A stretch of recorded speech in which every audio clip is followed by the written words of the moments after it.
Et on reste dans les airs avec notre drone d'histoire qui nous emmène aujourd'hui dans les Ardennes, dans la pointe de Givet, à la découverte du fort de Charlemont, les mots d'Annabelle Igier et les images de Paul-Antoine Boutet.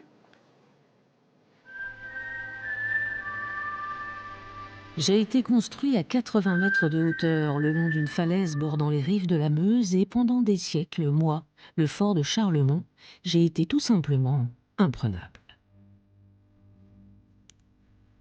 Si c'est Charles Quint qui a commencé ma construction au moment où cette pointe du pays de Givet était disputée par plusieurs grandes puissances, c'est surtout au génie de Vauban que je dois ma force défensive. Des bastions à Orillon assurent une surveillance parfaite et mes nombreux fossés, casemates et souterrains permettent une organisation sans faille en cas d'incursion ennemie.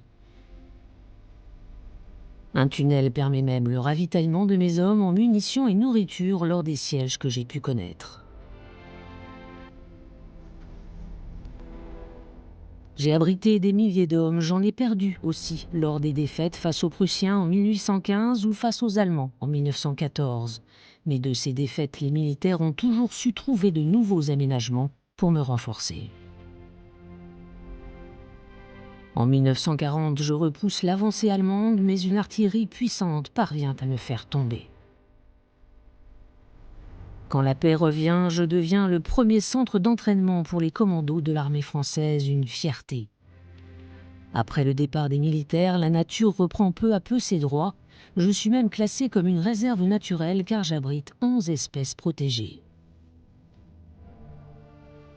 Depuis peu, mon territoire est tout entier offert aux loisirs et ouvert aux familles, acrobranche le long de mes parois, trottinette sur mes chemins ou escape game sur la bataille de Givet. C'est tellement mieux quand la guerre n'est qu'un jeu.